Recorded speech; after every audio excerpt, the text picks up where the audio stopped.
my good friend Jacques Rousseau, who is a principal at a longtime branding firm here in the Bay Area. They do work nationally and internationally, especially I think in the drinks category. Is that right, Jacques? Mhm. Yep, that's And good. Jacques is a graphic designer by training and in preparation, but has evolved as the design field has evolved into a more and more strategic role, doing work that both looks like the kind of work that you're learning now to do with Illustrator and Photoshop and graphic tools, sketching and pencil, but it goes so much further than that into some of the strategic work that we're starting to get familiar with. So without any further ado, I'm going to hand it over to Jacques. Great. So, hi everybody. Can everybody hear me fine? Is the volume level okay? Great. I see thumbs up. Okay. So, thank you for that, Neil. And yeah, definitely. I've been in this industry. I'm one of those lucky people. I studied, design, graphic design in art school, and I got a job in branding design right out of college. So, I've done this for about 30 years now. And it is amazing how the industry has changed and how design in itself has changed. Whereas, previously we would receive a project to design a brand or a package or an identity or something like that, and we'd go away and for 3 or 4 weeks we'd design something and then come back and kind of do the big reveal. Well, those days are gone. Fortunately, design is respected as a marketing and a business tool much more than it used to.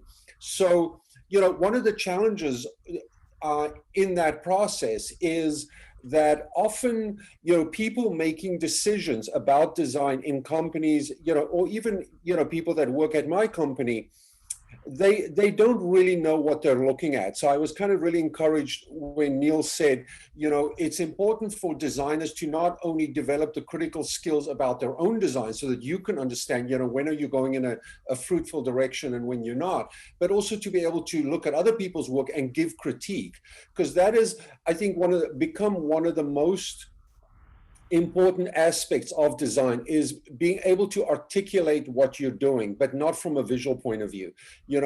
So really design has moved from a visual exercise and become much more of a strategic exercise. However, the challenge that comes with that is, I go into presentations, I present things to groups of people, and they are marketing people, they're often financial people, CEOs of companies, entrepreneurs, and the response, and this is a human response, I'm not saying they're not educated people, they're extremely educated people, but the response to anything visual is often subjective.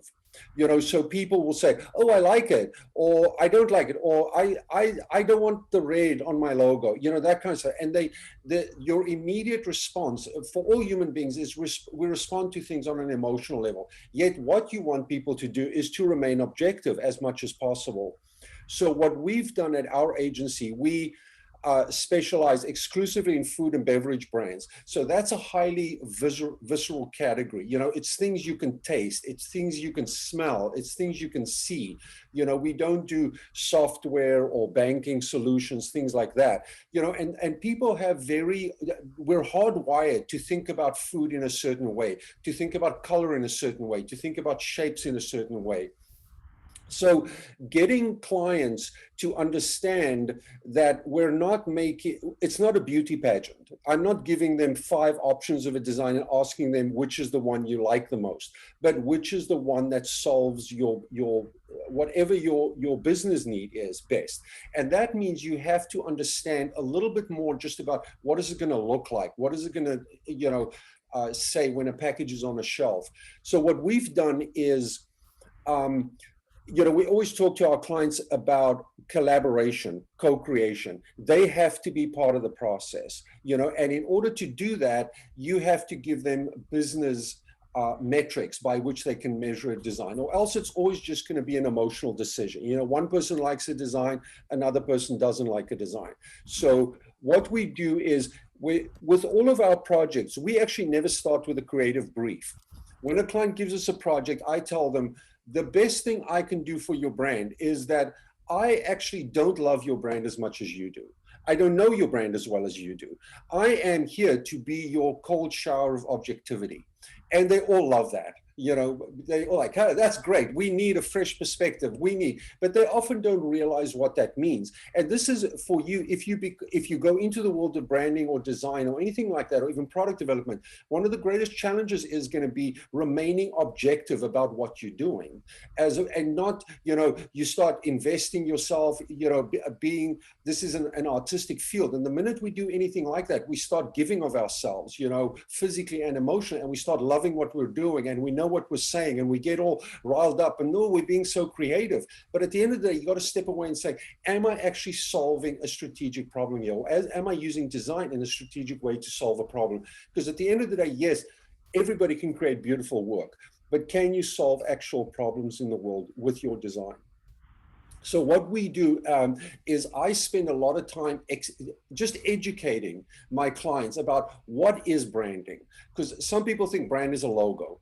Some people think it's their package. Some people think it's their advertising. They really don't have a clear idea of what is it. When you say, I want to develop a brand or want to launch a brand or redesign a brand, what does branding actually mean? So I have a little, you know, a quick presentation, and it almost seems like, you know, branding 101, but I sometimes, you know, show it to my clients just to set the level, you know, the playing field, so that we all have the same expectations, you know, so that we don't, I don't want to spend 3 weeks, 4 weeks of my time, and then somebody comes back and says, well, that's not really what I had in mind. No, no, no. Set the, you know, set the rules of engagement before you start any project.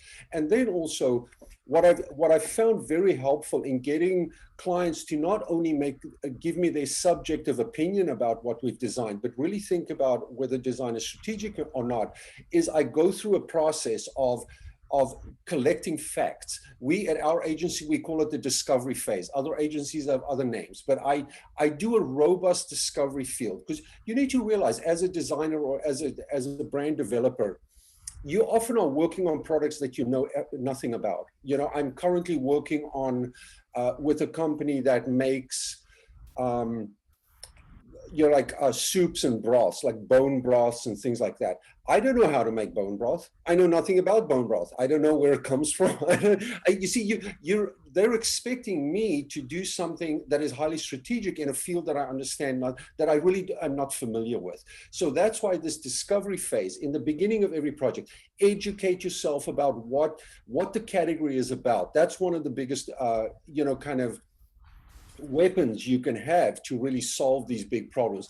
And then also, you know, I come back to my clients and I present all these findings to them. And often you'd be surprised. We think, you know, there are all these big companies out there, big brands, they spend millions of dollars on their brands. They must know what they're doing. But you'd be surprised how often they actually don't know what they're just going through the motions, you know, because running a company, there's so many little things that can go wrong, so many little things that need to be managed, and they're not thinking about branding in a strategic way. So I'll show you guys a case study of work that I did for Naked Juice. It was for Pepsi Cola. And this is Pepsi, you know, like they're one of the top 5 food companies in the world. And I was amazed at how they had gotten to a place where they had gotten without even really realizing it. It's just such a great example of why strategy is important, why speaking to your consumer, not assuming you know what they want. Being, you know, there was this still is a great design studio here in the Bay Area, IDEO. I'm sure, Neil, you're very familiar with them. But they started this whole notion of being empathetic to the consumer, you know, really understanding their lifestyle, because then you're actually designing things that match people's expectation, as opposed to just making pretty products, pretty packages, pretty advertising, pretty websites, you know. So really the one thing that I wanted you guys to get right in the beginning is branding is actually not a visual exercise. It's a strategic exercise always. So if you keep it on the strategy side of things rather than the visual side, you'll find if you work with clients and you're talking about strategy with them, it's either an effective design or it's not an effective design. It's not, oh, I like it or I don't like it. You want to do as much as you can, design your process in such a way that you eliminate the amount of, oh, I like it or I don't like it, because it really is, it has nothing to do with whether you like it or not. It is to do with, like, can this solution actually solve a problem for you? So with that being said, would you guys like to see the process we went through with Naked? And I can also share that document with you, the document that I always, show to my clients, just so that we can understand what is branding, and I make it super simple, and clients really love it. They often say like, wow, like these big agencies just come in here and they just assume we know everything, but I never thought of it in this way, or I never thought of it in that way. This idea that you're coming into a company or into a brand or into a project with a fresh perspective, you shouldn't underestimate how important that is. Like really setting expectations before you go too far. So let me open up I'll show you. What do you think is it, Neil? You're kind of the timekeeper here. You think maybe first show that kind of branding 101 thing I do with clients, or maybe just show some work? Branding 101, I think, would be great because I think they're working on a branding project. That's the main project for the whole semester. As a case study for how to design anything, you can design a brand, you should be able to design a product, you should be able to design a house, Exactly. whatever, right? So I've taken that approach, and I'd love to see your take on branding 101, and then I'd love to see your case study. Okay, great. So let me load this up. Previously, when I tried full screen view on PDFs, nobody was able to see my monitor. So I'm going to keep it in this mode. Can everybody see that well enough? You're Great. good. So I just, when I come in, I just say, okay, before here's something that has happened to me often. I go to a company, they invite me, they say, I have a problem, my product, and I deal exclusively with food and beverage brands, so I can't speak outside of that category. But people will say, I have a product, it's a juice, it's really not doing that well. I need you to redesign the package. I need to increase sales. I need to increase distribution, whatever. And the first thing I tell them is, you actually don't know what you just asked me, because I can design a great package. I have expertise. I know how to do that. But remember, if we're not designing a great brand for you, my great package could potentially hurt you, because I can design a package where a consumer will walk into a store, recognize, be excited about this great new design, read the label, find useful information, decide, okay, I'm going to buy this product.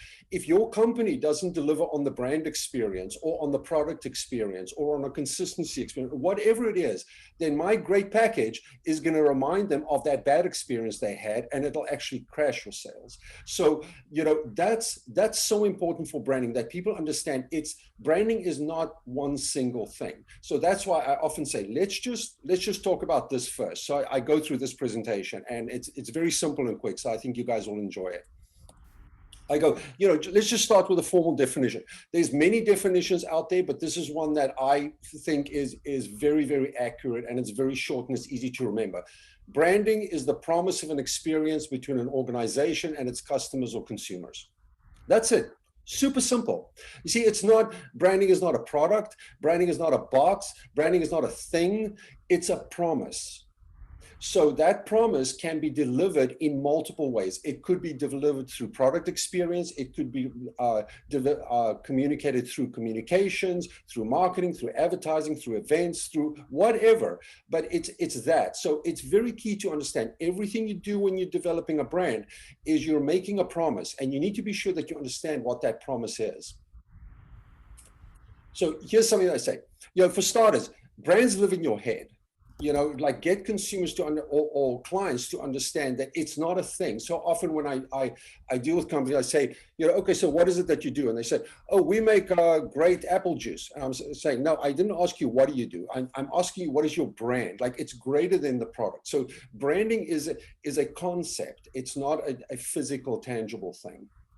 So how you think and feel about a brand is the brand. How your consumers perception of how well you've delivered on that promise, that is the brand.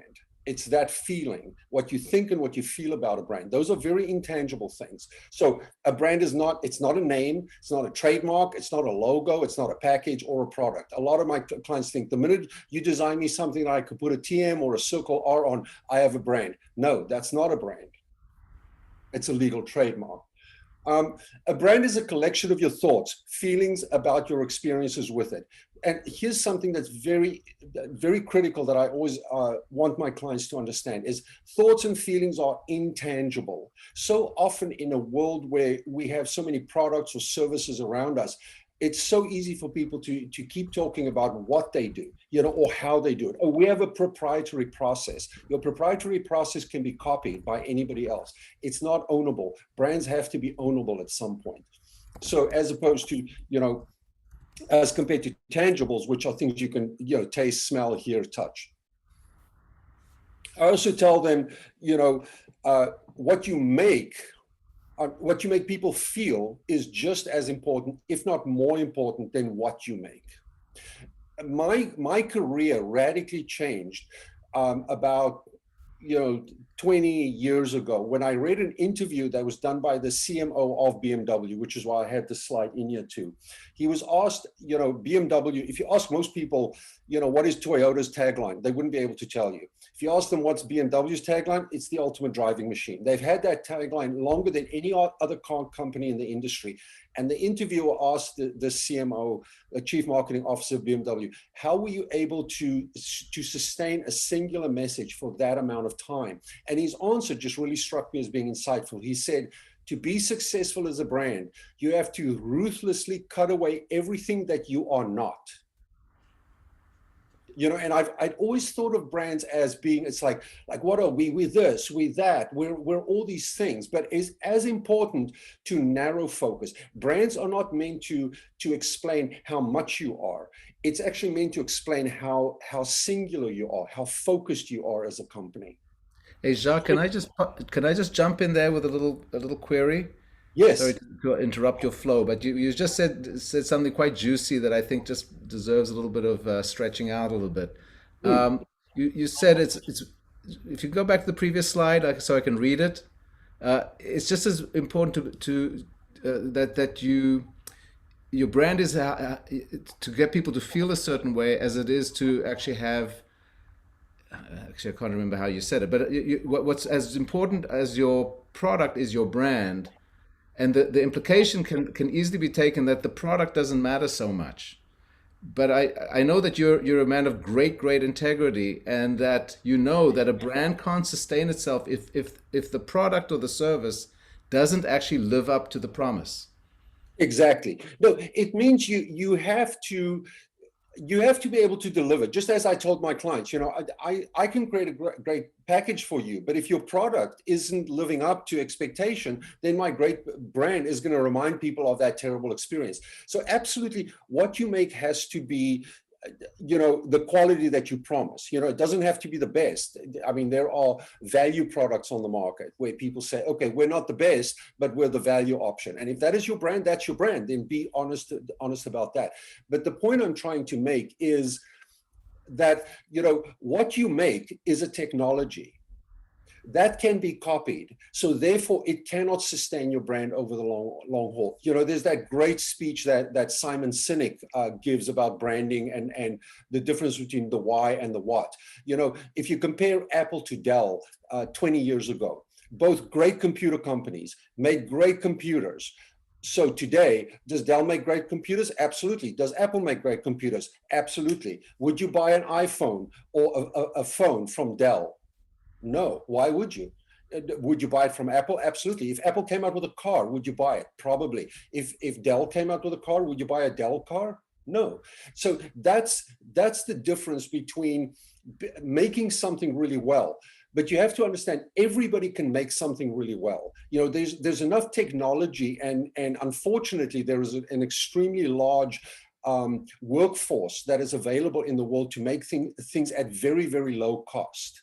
Which has negative implications socially and economically for the world. But that's just the reality of the world we live in. So anybody can make a great product at a low price. So the only thing that can really differentiate a one brand over the other over the long period. You see, branding is not a 2-year exercise. It's not a 3-year exercise. It's a 10-year exercise. It's a 20-year exercise. So for a brand to be able to sustain itself over that amount of time, it cannot rely solely on its technology, because technology can be copied. Whereas how people feel about your brand, that cannot be copied if you do it well. So that's a great segue, into, I just took 3 brands. There are many others. Riding a Harley Davidson. Is Harley Davidson a great, nobody ever says, oh, I bought a Harley Davidson because it was the intelligent thing to do. No, it makes, older guys feel liberated.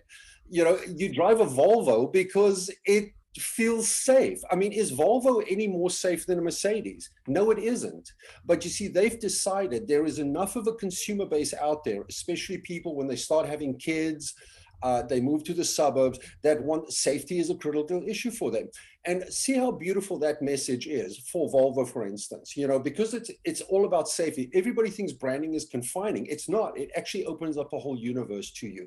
So now when Volvo speaks about their seatbelts, they always speak about it from a point of safety. When they speak about the tires on their car, it's always about safety. When they talk about their headlights, it's always about safety. See, they have a lens through which they can focus, and they know they're not going to be the first choice for everybody in the world. No brand can be. But if you don't carve out ownable and differentiated space for yourself in the market, you will just become a sea of communication, just like everybody else out there. So that's why branding is so important. Is Volvo is not a better car than anybody else, but it makes people who care about safety think that they are the best brand out there. And they deliver on that. I mean, if they weren't safe, then they wouldn't be able to say it. So yes, it is important that you back up your claims, but what that claim is that you're going to go out there with has to be, and we'll talk about what are those criteria in a little while. Same thing, Disneyland. I've never heard anybody say, oh, I went to Disneyland, that was a really good use of my money. No, you do it because it's magical. It's the feelings that make the good brands, and not the tangible deliverables at the end of the day. So, just another example, all brands have tangibles and intangibles. So I just took ASICS here. This was a presentation to a client that happened to be in the footwear industry. So ASICS gel running shoes, they're lightweight. Yeah, that's true. That's a great brand attribute, but it's not the brand essence. The brand essence is ASIC gels. When I put them on, I feel I can run further. I can run faster. So that's a feeling. It's not about product qualities. It's about what the brand. It's the same thing with Nike. Nike makes people feel like they're all athletes, even though they're not. So what happens if you don't have a brand essence? When you don't perceive any intangibles in a brand, you become a commodity. So so the difference between a brand and a commodity, brands compete on their intangible attributes. Commodities compete on price and convenience. So that's why so many categories, especially the food category that I work in, so many brands say we have low brand loyalty, we have low brand awareness, and it's because they've become commodity categories. If you walk into a grocery store and you're looking for milk, if there's one organic milk over here and another organic milk over here, and the one is 50 cents cheaper, why are you going to buy the more expensive one? Because the whole category is seen as a commodity. That happens when you don't have real brand value. People don't believe in your brand and want to associate with your brand beyond just what the physical, tangible deliverables are. So then, every strong brand stands for something. It's a single, intangible that differentiates the brand from competitors as perceived by the audience. And so then I always tell clients, so what are there are lists and lists. I've seen, lists of what makes a good brand, and it's 20 long. But over, what I try to do, and what I've tried to do over the last, 20 years, is make things as easy, simplify them as much as possible for my clients. And I say, here's like 5 things that I think if you want to be successful with a brand, you have to be able to meet these criteria. It has to be unique. I absolutely detest when clients come to me and they say, we're a wine brand. We want to be the Apple of our industry. And I'm like, what are you talking about? You're a wine. You're on a computer. Like, people compare themselves. They always think like, oh, some other company has been really successful. I want to just copy them and then I'll be successful as well. It doesn't work like that. Brands have to be unique. They have to stand out from the rest, the sea of sameness out there, especially in the retail aisle. That's why I like working in food and beverage so much. It's such a competitive, cluttered category. In order to be a successful brand, you have to be unique. You have to be different from everybody else. You have to give consumers something new. Second, you have to be relevant. So that means you have to understand what your consumers actually want. You could make the best product. If nobody cares about it, then you're never going to have a brand. So you have to understand what is the consumer need state. I spoke earlier about, empathy, really understanding your consumer's lifestyle, understanding the challenge that they're going through, so that you're actually giving them something that's relevant to an actual need state that they have. It has to be scalable. Brands have to be consistently communicated over multiple consumer touch points. So when I see an identity, when I see a truck driving by, when I go on the website, when I phone customer service, when I get a piece of social media, when I buy a product, whatever it is, the brand has to be able to scale itself across all consumer touch points. That's why you cannot just say, design me a great package or design me a great product and I'll have a good brand. Brand messaging, brand relevance has to extend throughout all consumer touch points. Second to last, it has to be ownable. So branding does come from the word cattle branding. That's, it's that simple. And why did people brand cattle back in, ye olden days? Is to show property, to show value. So brands, they have to be able to create intellectual property. That's what makes them valuable. So, and that ties into the fact they have to be, therefore they have to be different. You cannot trade something that somebody else owns. So that whole idea of uniqueness and differentiation becomes important when you try and own something legally. And then lastly, this is the one I've only added about 2 years ago. They have to be truthful. You cannot believe how much damage a brand can do to itself by being inauthentic, being untruthful. I have a great example, and it was actually with Naked Juice. Naked Juice was always a brand that claimed that they were all natural, and they were a great company. They still are a great company. One year, however, they weren't able to get all natural kiwi juice. They had this one supplier in Ecuador or somewhere that gave them all natural kiwi juice. It goes into one product. They have 150 products in their portfolio. It goes into only one of their juice blends, and it's less than 2% of that product. So it's really insignificant. But this one year they had to get a non-all natural. It was artificial flavors or something. They put it into the product. Consumer found out and went on Twitter and in the internet and started. It ended up, Pepsi-Cola was dragged into a class action lawsuit. They had to pay millions, pull product from the shelf, and actually reprint all the packaging in the entire Pepsi-Cola beverage category. That's $20 billion worth of business. They have to reprint everything and take the word all natural off their products because they, 1 year, couldn't put 2% all natural kiwi juice in their product. So that's, often people say, no, we can kind of bend the rules a little bit. No, we don't live in a society where brands can be inauthentic anymore. Consumers care about honesty and trust. And so if you say something, it's got to be truthful. Hey, Jacques, and another little point I just want to stretch out here. Ownable. You've talked about the brand isn't the logo, it's not the product, it's not the store, design. It's the promise. So the one area where you break that mold is with the challenge of making it ownable. It's the individual artifacts that are ownable, not the promise. Right? Yeah, so because that's, you can see all of these being unique, being relevant, being scalable, being truthful. Those are all things that affect the consumer directly, which is why they're important. The one in there that is purely there for business reasons is it has to be ownable because companies need to own intellectual property. That's how they make money. That's how they stay in business. So that's the one where, yes, that gets very much into a field of like, what is it? Is it patentable?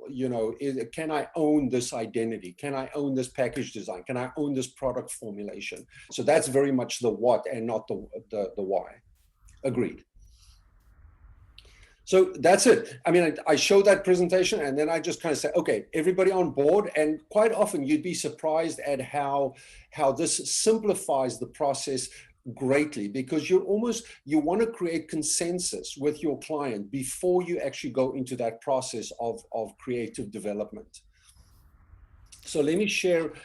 This is a great case so what is that Doug, actually? Yes. Doug, again, just to pause a little bit, can we just make a second or two if there's any questions from the class? Yes. Anybody got anything You're dying at this point to ask Jacques because he's just said some things to you that challenge your logo, that challenge what you're doing, that make you think differently about things. Any questions?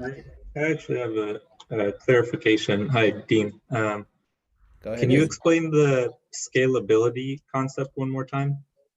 Yeah, scalability is so whatever that brand stands for. So let's say you're let me make this easy. So if I have a product, let's stay in the juice category. I have a juice, it comes from a very specific place. So let's say it comes from the Amazon. So that's my whole brand story, authenticity of sourcing. That idea has to be able, I have to be able to use that messaging across the entire company, the way we do business. So it has to be able to affect innovation, for instance. So say, I'll use Naked as an example. When we started developing with them, we decided they were going to be basically a fruit company. And everybody's like, we're Naked. We have such a great name. It's all about transparency and innocence. They're like, we can do anything we want. And I said, okay, so let's do Naked beef jerky. Everybody in the group like, what?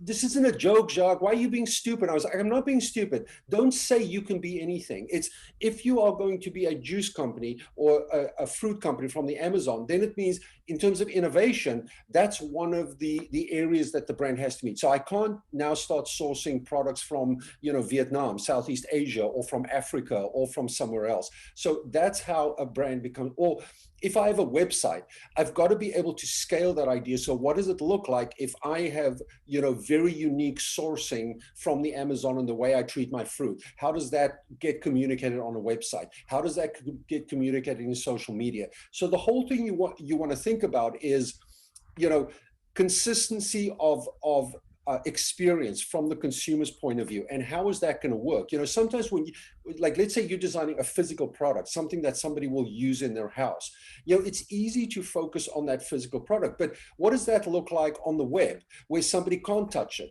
they can't feel it, they can't interact with the product? Or what does it look like when they see an ad for it, again, where you don't have the physical product? So you got to think of your brand not only as the object that you're working on, but how does the benefit of that object translate into all touch points, whatever those touch points are.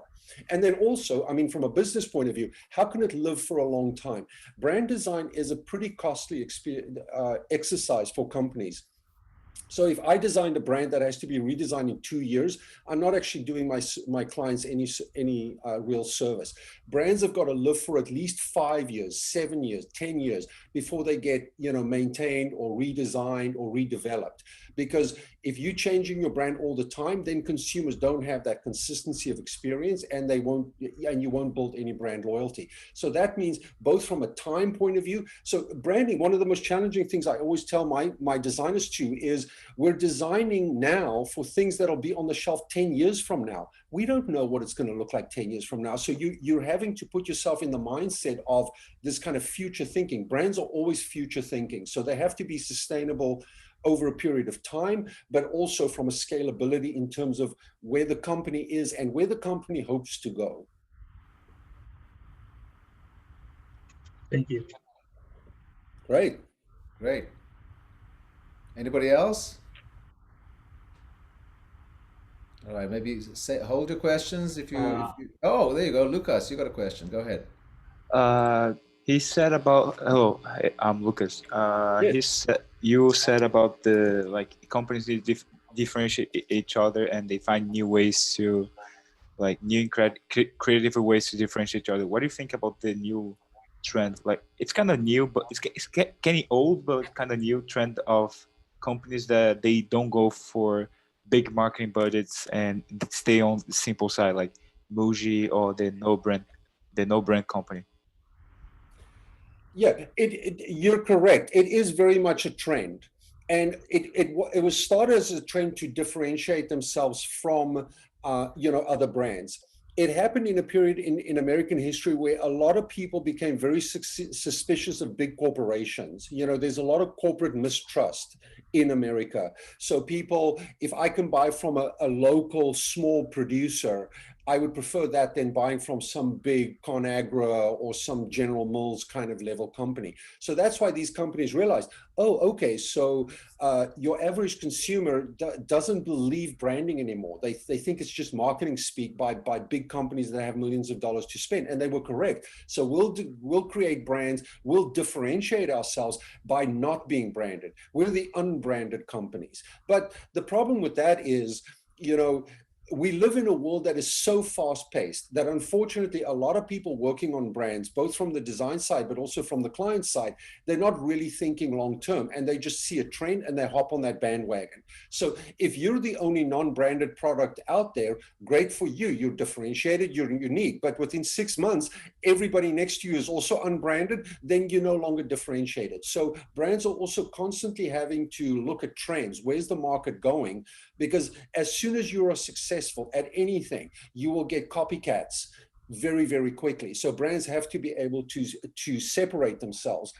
And that's why, again, standing for something that is unique, that is credible, that you can consistently tell consumers over a long period of time, that is what creates brand loyalty, not the quality of your product. The quality of your product is cost of entry.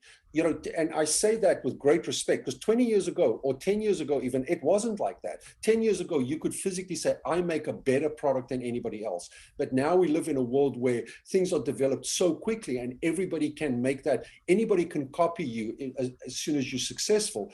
And that's why at the end of the day, consumers, they buy brands that they believe in, that they associate with. And it's often a thing of values, you know, so which is why so many people, for them, it's important, you know, fair trade has become really important, or non-GMO, organic. It's those kinds of things. What are your values as a company? Because your product, I can pretty much buy from you and 10 other people.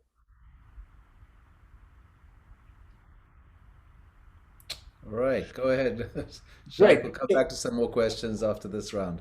Sure. You know what, when we started this meeting, I had, it was daylight, and now I realize I have no lights in my apartment. Let me just put on a light real quick. Okay. And keep thinking about those questions, guys. This is a fabulous opportunity to dive deep into something that you might need some clarification about. Yeah, I think, you know, Naked will be a good case study for you, because it will just show you how easy it is to overlook the most obvious solutions that are right in front of you. So, you know, Naked came to us, I'll give you a little bit of a setup. They came to us at a time, you know, this work is kind of old, so it's no longer protected by any non-disclosure agreement. So I'm happy to share this with you guys, but it is, you know, about 7, 8 years old. When Naked came to us, they were the number 3 player in the category. Brands doing better than them were Bolthouse Farm and Odwalla. But then there were also other brands like Palm or Columbia Gorge. You know, this was a category that was basically growing, but Naked wasn't growing as fast as the rest of the category. So they came to us and they said, tell us what to do. Why is this happening? Now, you know, that's a difficult question to answer if you're not looking at actual data for how the brand is behaving. So, you know, the process that we go through with Naked, that we went through with Naked, but we go with all our clients is, you know, and this is helpful for you too, is segment your work. Don't just, you know, think of the project as this, you know, one big thing. It's compartmentalized, and make sure that you hit all those steps, because one step leads and guarantees to the success in the next step. So the 4 steps that we have at VoiceBox are, we do, as I spoke earlier about a discovery phase. We go out, we do brand strategy, we do competitive audits, we do brand positioning, we do research. This is the fact finding. We're educating ourselves, and we're looking for those kernels of value within the brand. Secondly, you know, there is the concept development part. That's what all the designers love. It's like, oh, you know, being creative and doing concept development, naming, copywriting. It's everything you need to do to develop that brand. The third step is implementation.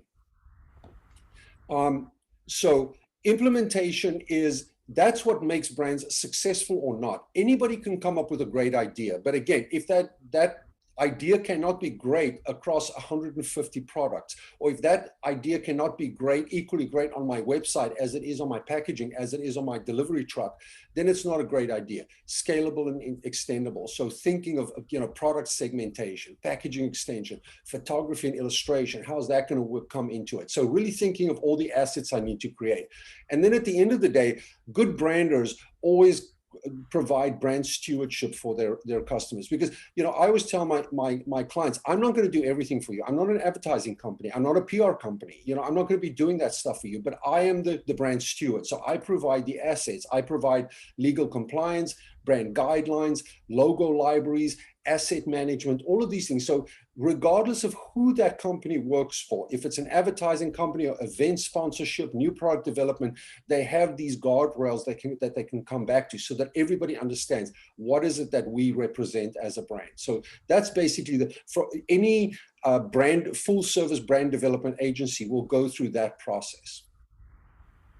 They might just call it something else.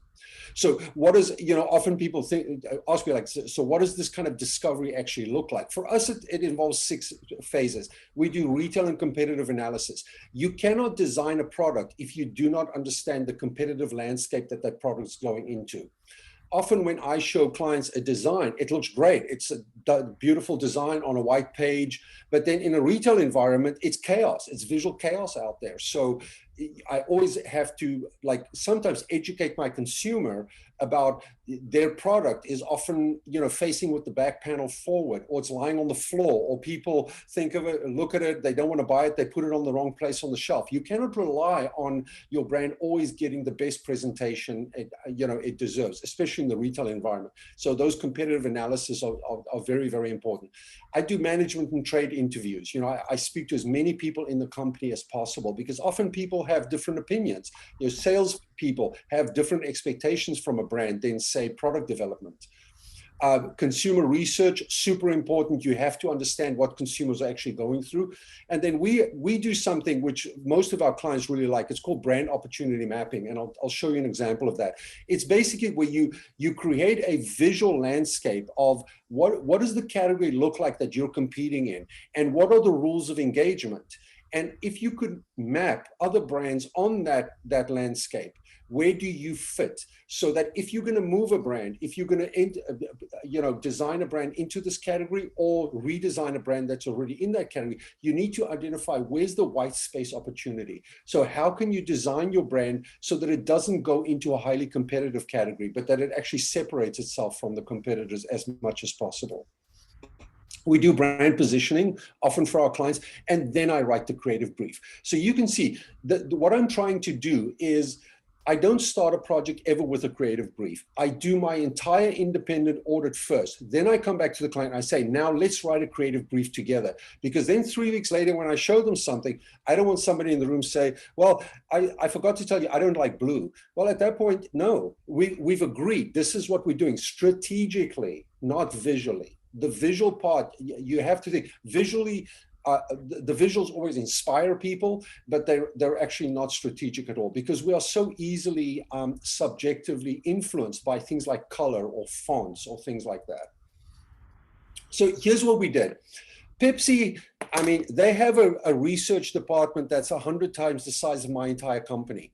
They gave us stacks and stacks of data. So our job is often, you're looking at that information and you're trying to identify what is unique, what is relevant, what is different, what is ownable, all those criteria for a great brand. So when we looked at the whole juice category, we asked consumers, why do you buy juice? Just any juice.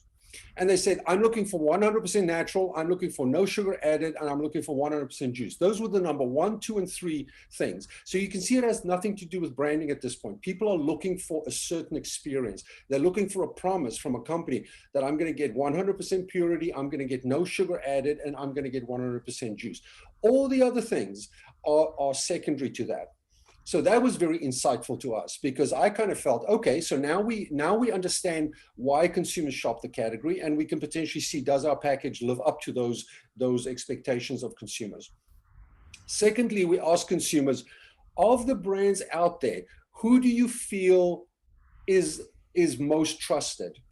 And so we measured on ratings like great taste, high quality, refreshing, fresh from the fruit. It's a brand I trust. It's 100% juice. You know, we gave them certain criteria, and the green lines all represent Naked products. You can see in every single category, Naked scored higher than all of its competitors. Yet they were not the #1 brand. So that kind of gives you some information. So why would that happen? Why would a brand that is most trusted across multiple categories, in fact, all the categories of criteria, why would they not be the #1 brand? And the reason for that is, and this is, you know, this project, it's a little bit peculiar because it is a brand redesign. It's not a brand creation. So when a brand creation, it's a little bit different, but this is a great example for brand redesign. What this tells us is that everybody already believes the brand, but they're not finding the information to make the purchase on the product. So this is helpful too, because often you're not only managing, you know, the creative process, you're managing your client as well. So Pepsi is super risk averse. So we were able to take this information and go back to them and say, this is not going to be a revolutionary redesign. This is going to be an evolutionary design. You see, you're already doing everything right, but it's not connecting with your consumer. So we just need to figure out, why is it not connecting with your consumer? So we don't need to, you know, reinvent the wheel or anything. And I could just see the day I told that to them, there was just a sigh of relief. And that's what you want to do. You want to create confidence with your clients and make them understand you're not just going to redesign something because you can, but you understand why you need to redesign it. So these were just two of the, yes. Jacques, a quick question. I've got a question here from a student who is having some technical difficulties that reads, you have talked about relevance and empathy, but based on your experience, what are the most effective ways in which companies can reach and understand their customers? It depends on what the brand is. I mean, if it's a service, you know, clients have different expectations. If it's a physical product, like we do food and beverage, then it's much more easier because people have such an emotional connection to food. But you know, the importance of these slides is how important it is to ask your consumer. So many brands, they say, okay, we're going to be empathetic. So let's imagine who our consumer is, and let's imagine what they're going through. No, you know, consumer insights are important. You have to ask your consumers, what are you going through? And then you respond based on that. And, you know, hopefully your brand has what your consumer needs in order to make their life easier, in order for them to believe that you understand what they're going through and you're adding value to your life. Sometimes you don't. And that's also very important for brands to understand. You cannot sell everything to everybody. Brands have to understand who's my consumer, who's my target audience, and be as diligent as possible to understand that consumer. You're not trying to understand the whole universe. You're trying to understand your consumer. So, you know, back to the car example earlier, you know, Volvo, they totally understood. They're not going to sell cars to everybody, but they are going to sell cars to people who are concerned about safety. See, so that's where empathy really comes in. It's understanding a real need state that your consumer has, not assuming you know what that need state is, asking your consumer, and then developing a product that addresses that need state. But just to dig a little bit deeper there, do you do research that's different than what your clients do? I sometimes do. I mean, with Pepsi, they, like I said, I mean, they gave us just mountains and mountains of information, which is sometimes counterproductive because, you know, there's just so much information that nobody knows what to do with it. So we kind of went through the research, but often clients come to me and they say they understand their brand, but I kind of pick up, just having worked in the industry, they don't really know what the rules of engagement are. And then I will recommend, let's do some additional research. So it's a little bit of both, but it has to start with the data. You have to find out, what do we know and what do we not know? And it's okay to proceed with the project if you don't know everything, but you don't want that to be a 50-50 split. You know, if what you know and what you don't know is almost equal, you need more information. You know, you can't know everything. You'll never have 100% of the information, but definitely you should clearly understand, do you understand what your consumers are going through? Do you understand the competitive category? And based on that, can you actually do something strategic and something insightful? Right. But I'm gonna ask you just one more, and then I'll let you go on. Yeah.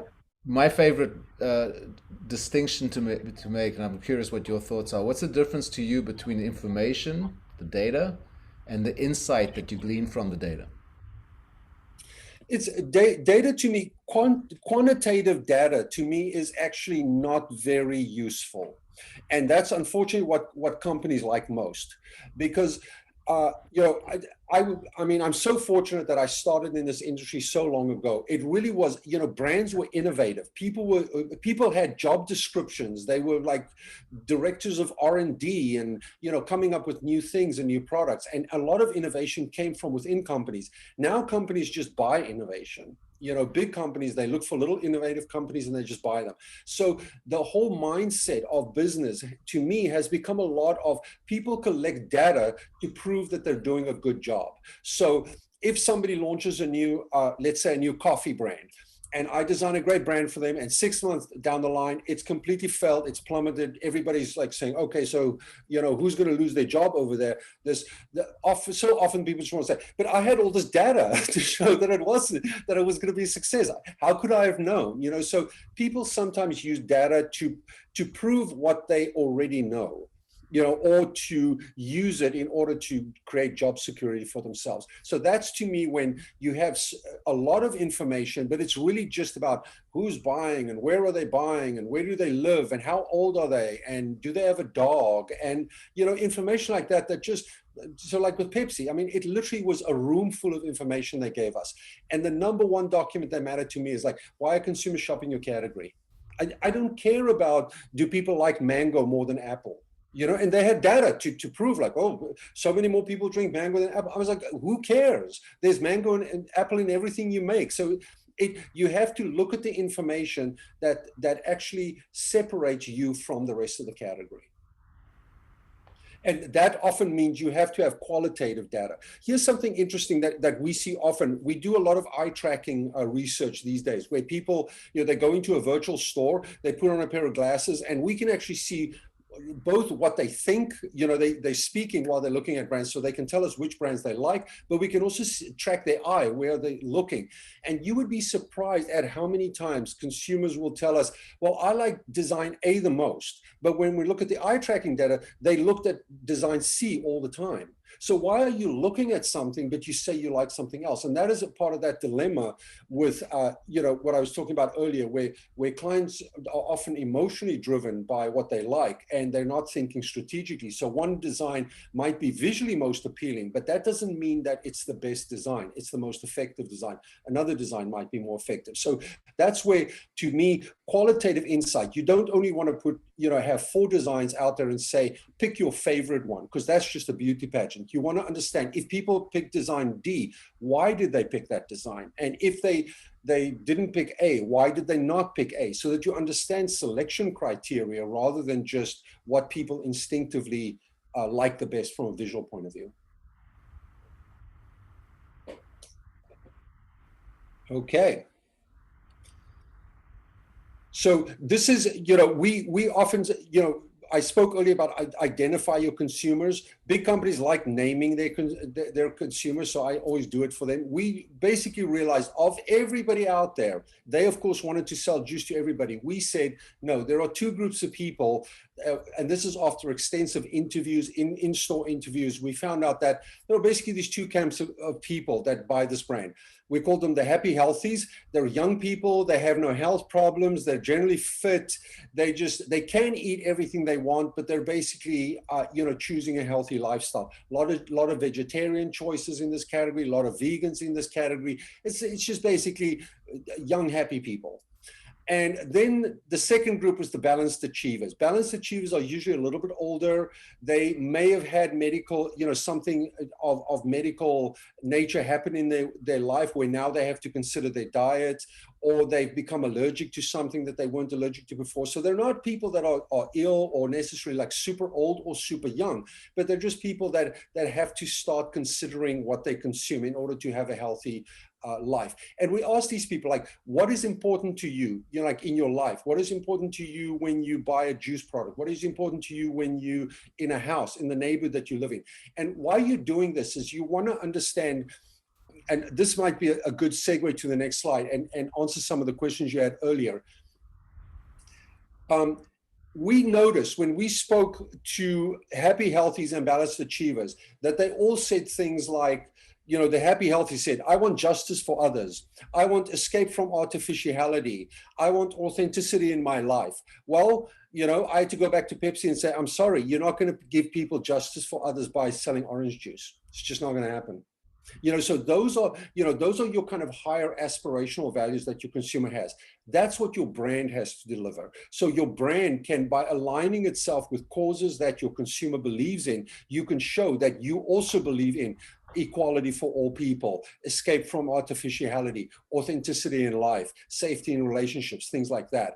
And then from a product level, everybody was saying, well, I want enjoyment in my life. I want great taste. I want to satisfy cravings.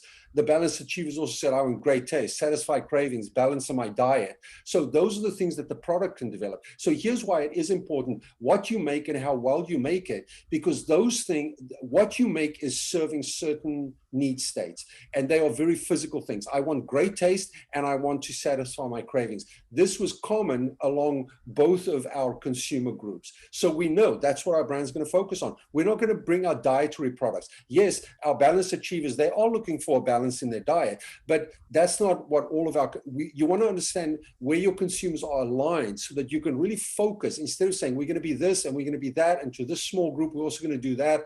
You want to focus the message as much as possible so that you're serving a need that all your consumers have. But you need to separate, like, what does your brand represent? Like, why does your brand exist? And then what does your brand make? Because they satisfy different need states. And they both are important. But as I said earlier, for brand loyalty and for brand longevity, we have found that so those values like justice for others, escape from artificiality, authenticity in life, those things are what make people brand loyal as opposed to the quality of your product. Because as I said, you know, the quality of your product can be hit or miss, and also it can be copied by your competitors. So then we do a package audit. So remember this slide? And I love doing this to my clients. It was such an aha moment. The number 2 reason why people shop this category, no sugar added. They're saying, I'm already drinking fruit juice. Why would you add more sugar to that? Okay, now on their package, this is their beautiful packaging system. Where does it say no sugar added? See, it says it right on the bottom here, next to the net weight statement. That looks like a government warning. You know, so this is, we were able to go back to our client and say, look at how much attention you're spending at communicating that you're naked, you're all natural well-being. What is well-being? I mean, that's not even a flavor. It's like Mighty Mango. We have all these creative names. Sometimes we're selling something very specific like protein, sometimes we're selling well-being, sometimes we're selling self. But the one thing that consumers said, we care about the fact that there's no sugar added. You're actually the only product in the entire category that doesn't add sugar, yet it doesn't say so on your label. So you see, that's how you can get your client to actually start understanding, like, okay, I know you want to say, oh, we're the well-being product, but nobody in your consumer research said that they care about well-being. They said they cared about no sugar added. So this was just such an easy solution for us, and it made such a big difference for the brand. So then there were other things, like we told them, you know, they, for instance, said, we put the product into this milky colored bottle because the product separates. It's natural, so it separates. And we think clients don't like that. So, but when we ask consumers, they actually say, no, when I see the separation, it means it's more natural. And that's actually the number 1 reason why consumers were shopping the category, is for naturality. So it's, you know, here you can see a big company, lots of money, but they made all these assumptions about their client. They felt like, oh, they don't want to see the separation. Oh, they want to buy these aspirational names like well-being and superfood. No, they didn't. You see, that they were speaking to themselves and not to their actual consumers. So I just want to again bring attention to something there.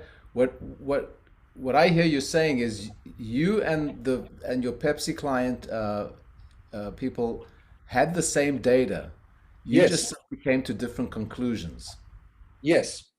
And I think that's a really, really important point, because there is a design thinking way. The way that designers think about solving problems is the difference. It's bringing that perspective into the data that makes the difference. It's not getting different kinds of, you know, surveys of 10 million people that's going to solve the problem. It's understanding what people are telling you. Yep. And often it can be one piece of information that everybody's just overlooking. So that's why I wanted to show you this case study, because it was so obvious what they were overlooking. You know, they didn't understand, why are people fundamentally buying products in this category? And so you can see why when people looked at this package, they thought, oh, this is the best package out there, but they still weren't buying it because they weren't finding the information that they needed to make that decision. So, you know, this is the brand opportunity mapping that I spoke about. And these things are really helpful to make a client also understand what the strategic move is that you're going to make. So we took this category, which is the juice category, and you try and figure out what are the rules of engagement here. And for us, it was on this vertical axis. There were two kinds of consumers coming into this category. Either people that were trying to transform their health. So a lot of people were saying, hey, I partied hard last night and I was kind of hungover and I'm just looking for something, you know, to get me over my hangover. That's looking for a miracle cure. Or people saying, you know, I've kind of been, you know, eating unhealthy my whole life. Now I'm 35, 40 years old and I have to manage my weight. I'm looking for something magical. There are certain brands that promise that. We're not that brand. Then there are these consumers that are sustaining an already existing healthy lifestyle. So they're not super healthy people, but they're doing things like yoga, or they're hiking regularly, or they're eating natural and organic foods, things like that. So we're definitely in that camp, which is where a lot of other brands are as well. But then when we looked at, this is a natural product. Number one reason why people buy this product is their relationship to nature. And so we found that there are two camps. This idealized view of nature, we would call Bolthouse Farm, is an idealized version of nature. You hear Bolthouse Farm, you just think, oh, Farmer Joe is up at 5 o'clock in the morning harvesting the fruit by himself. He's not. That's marketing speak. That's a brand that is they're appealing on people's emotions. So it's idealizing nature. Even Odwalla at that point was an idealized version of nature. It's Odwalla. It's this, you know, fanciful place that Disney created, and there's the toucan picking your fruit. No, it's complete marketing speak. And even these other brands, that, you know, the way that they were showing nature was very much idealized. We, on the other hand, felt that there was this huge opportunity in the market, a pragmatic view of nature. Mother Nature is perfect. She will give you the best your body needs if you mess with it as little as possible. And that's, you know, 10 years ago, this was a revolutionary thought in this category. So that's often what branding can bring to you as well, is we develop a, you know, understanding of where trends are going. What are people associating themselves with? And there was this move towards clean is better. Mother Nature is better. I don't want to hear about Farmer Joe anymore, or this fanciful island, or, you know, all the fanciful names. I want it pure. I want it simple. We already have a brand that's called Naked. So we were very easily able to show them, this is the area where you should be. It's always towards people that are already making healthy choices, but people that have a very practical and pragmatic view of nature, and not this idealized or fanciful version of nature. And I just want to point out, Jacques, I just want to point, you've got about 10 minutes left. So just this is, I have like two or three beauty slides, and then it's it. But here you can see, I mean, this is such a small redesign, and it had such a phenomenal impact on the brand. You can see what we did is we worked with the R&D team to get them into a clean 100% recycled bottle. Because remember, this is a client that cares about the environment. This is a consumer that cares about, you know, sustainability. So our package is communicating that. See, it has nothing to do with the product. They haven't even tasted the product, and already we're telling them we're aligning with your core values. So your package can actually do some of that. We, you know, told them, you don't show fruit like this. It looks just like a pile of junk. You know, show it in a more natural way, and actually take away all of this unnecessary information and just keep people what they want. They want no sugar added. So I'm buying Naked. It's a pure fruit. This is the flavor I'm buying. And by going, from this plastic label into something that was recycled, going into this bottle and going into this clean presentation, you can see how much clearer the message is. And that's what happens when your brand has focus, is you're able to get rid of the clutter, like that BMW example I told you about. It's like you have to be able to ruthlessly cut away everything that you're not. You're not well-being. You're not this pile of plastic fruit. You're not this environmentally unfriendly bottle. You're the opposite of all of those things. So, we were able, this is how, again, it's great to have that one great example, but how are we going to extend that across all of our need states? At this point, we realized consumers were shopping flavor.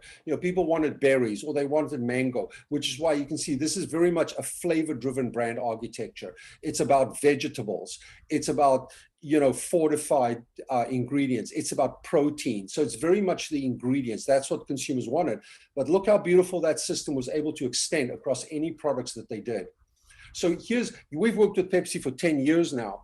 You've got to realize, even if you've done a good job once, you have to be able to keep pace with what your consumer wants. What consumers want today is functionality. Nobody cares about mango anymore. If I want a protein drink, I will buy a different flavor protein before I buy a product that doesn't have protein. So you can see how by keeping on brand with what consumers want, we were able to understand, okay, 10 years ago, people wanted flavor. That's why our design was flavor driven, but giving them all the information they needed. Now it's more about functionality. So you can see the label has become a lot cleaner. It still has all of the important information, but it's just more relevant for today's consumer. And if you look at the system, now you can see there's a lot more differentiation between the different products than there was before, because it's no longer flavor driven, it's need state driven. So I'm looking for juice, I'm looking for vitamins and minerals, I'm looking for protein. And what happens when you do something like this is, people often say, okay, so why spend all this money? Why spend 10 years building this brand? Is because this company started as a juice company. They're now a bars company. You see, now they can take that message of purity and simplicity and transparency, and they can go into bars, they can go into granolas, they can go into trail mixes, they can go into anything they want to go into that is fruit-based, because they are still a fruit company. And that's the benefit of great branding. I always tell my clients. So a great example of how this benefited Naked, when we started working with them 10 years ago, they were about a $250 million company. They're now a $600 million company. So they've more than doubled their sales in 10 years in a category that's declining. And that's not easy to do. You cannot do that by just, like, why did Godwalla go out of business? They make exactly the same products that Naked do.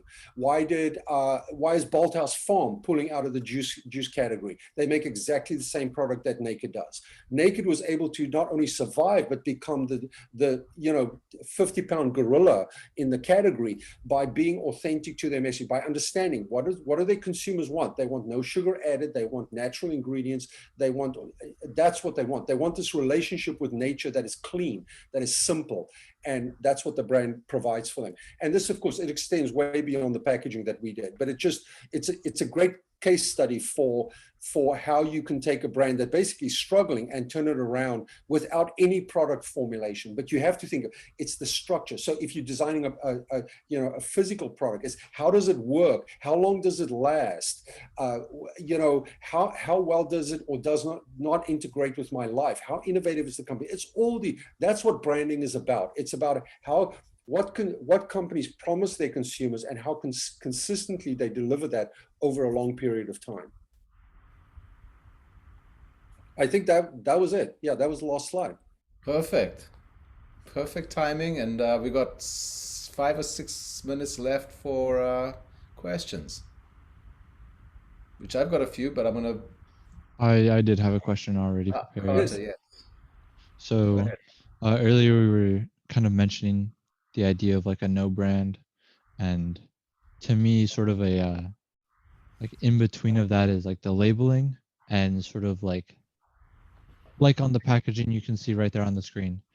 I don't know how many years ago it was that this was implemented, but that GMO or like non-GMO label is like ultimately a marketing scheme of like a label, which is not like it's part of your branding, but it's like an implementation of a label. You could still have like a white a completely white box with just the name on it and still have those labels and it would still communicate the same thing.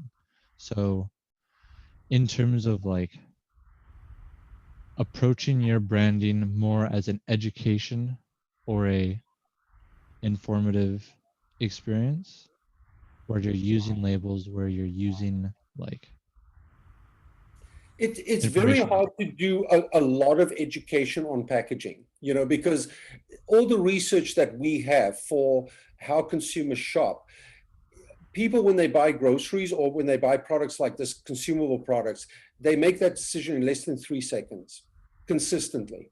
You never have somebody standing there for 5 minutes reading the back label of a package in a store. It very seldom happens. People will read nutritional facts or caloric counts or things like that, which is why those things in our category, things like non-GMO, things like organic, things like fair trade, they actually have a lot of value, because I can put the non-GMO seal on a package and instantly it comes with a lot of information that I don't have to explain. Now, a website is completely different. So if you go to Naked's website, there's a lot more education happening. So I absolutely agree with you. There is so much information, misinformation, confusing information, misunderstood information out there that the best brands do a lot of education around their product and their process and their supply chain or whatever it is. So that is super important. But I'm not working in a part of branding where I have a lot of room to do a lot of that. A package it's very limited real estate, and there are actually things that are required by the government that I have to do. So the FDA requires certain font sizes for things. So it's not as if packaging can just say, which is why a lot of those no-name brands, like the big no-name brand that just went under, they were an online brand only. The minute you sell in a retail store, which is where most of my work is, I have to comply to some very strict FDA guidelines of what I can and cannot say. So it's a little bit of a, I'm dealing with regulation, but I'm still trying to create an authentic brand experience within that. But I agree with you. I absolutely agree. The trend in branding, this package is pretty old. It's about 2 years old. So the trend is to move away from giving me more seals of approval. Because again, when we did this, non-GMO was great, fair trade was great, organic was great. Now it's cost of entry. Anybody can do it, everybody does it, so it's no longer differentiated. So the trend now is for people to do a lot more education. I think a brand, for instance, in my category that does that very well is Harmless Harvest. The coconut water brand. They do a lot of that. If you look at their package, they're an educational brand, not a coconut water brand. I'm gonna have to go take a look at them. So yeah, they're great. I was thinking about that, and I'm considering, as well as like how your design instructs like the use case. I'm not necessarily talking about like grocery store packaging. I'm thinking about the fact that a lot of people nowadays don't go into grocery stores. Yes. If the change is going to be towards like, why is it that when you order your groceries, you don't also have a good experience? So like, could you package it differently if you're sending it digitally? You're gonna, like, would your packaging look different? Because you wouldn't have to go through those regulations. So there's not what you have to deal with. But what I want to ask you about is like, how is your packaging telling the user how to use it with the information? I'm not really in a category that often explains to consumers how they use my product. I'm more in a category where it's important to tell consumers what they're buying. Because people have food allergies, for instance. People have aversions to certain flavors. It's very much, I'm in a category where what it is more important than the how do I use it. So sometimes I design packaging for food that is an ingredient to a bigger meal. So then you have to have preparation instructions. There is a lot more of that.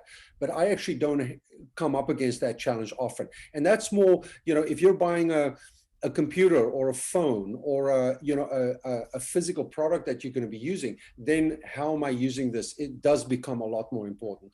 But for food packaging, it's not one of the primary concerns. It's not what we refer to as a purchase driver. There are things that drive purchase. People buy products because of certain reasons, and then there are other things that are purchase reinforcers. So things that make me buy a product, and then things that make me feel good about the product that I just bought.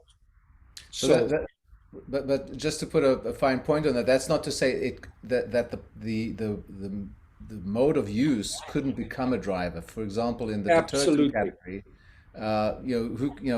for decades, detergent came out of boxes and a pour spout, and suddenly the design of the bottle and a measuring cup and everything became a major differentiator until everybody did it. Yes. Or So, like or like what Jacques is working on, where like applesauce for children became like little packets where they Right. like sip on them and not the spoon cups. Exactly. exactly. Yeah. Yeah, so So there definitely are categories where, but again, it's about understanding what does your consumer need from that category that you're designing in, and sometimes it is functionality. That is the purchase driver. But in my category, it's often flavor, taste, functional benefit, things like that. Yeah, so yeah. Jacques, we're I right got that at impression from the when you were talking about like the protein value, that people are more functional nowadays, and I feel that that's true. Definitely. Yeah, yeah. It's so amazing. Taste was always the number one driver in our category. People would not consume something that they did not like the taste. Whereas now that's changed. People are willing to sacrifice, not entirely, but they're willing to sacrifice some taste in order to get functional benefit. Protein powder is a great example of that. Most protein powder tastes awful, but people drink it because of the functional benefit. So now I really am gonna butt in here. We're right. We're actually a little past time, and Jacques, I want to respect your very very generous time that you spent with us, shared with us. The A to Z. This wasn't even branding 101. This was branding 507 or whatever it is. This was a great overview of what the critical issues are. I'm a little sorry that we didn't get to spend a bit more time on some of the specific graphic design aspects, because I know that is also close to you and very dear to you. Yeah. But I'm very glad that we got to really focus in on the strategic aspects and some of the critical way that design perspective informs the critical aspect. It's not just in being able to translate that into great logos, great packaging, great whatever it is, but it's actually being able to understand with that design perspective what it is that's needed, what the challenge actually is. So thank you very much. I'll say that on behalf of all the students, although I know they all probably share that thought with me, and thank you. Yeah, no problem. Yeah, any questions you guys have, Neil, you can certainly circle back with me, if there's anything else that I left out, because, this is my first time, so I don't really know what you guys were expecting, which is why I thought, just to kind of focus on some of the stuff that people don't often see. Everybody is so attached to we create beautiful things and, we reveal them and it's like, wow, it's so impressive, but you don't think of the actual mechanicals that lead to those decisions. And they often are not just aesthetic. They're not about, well, this is what I like and this is what I don't like. No, it's understanding the challenges and then designing to minimize those challenges. That's what branding has become. It's an entirely strategic endeavor, but unfortunately a lot of clients don't really understand how those mechanics work. How do you take a room full of data and turn it into something useful, so that you're not just left with data, but you're actually left with actionable information. And folks, I can assure you, I didn't pay Jacques to say that, but that's exactly what I'm trying to relate to you. So thank you, Jacques. Great.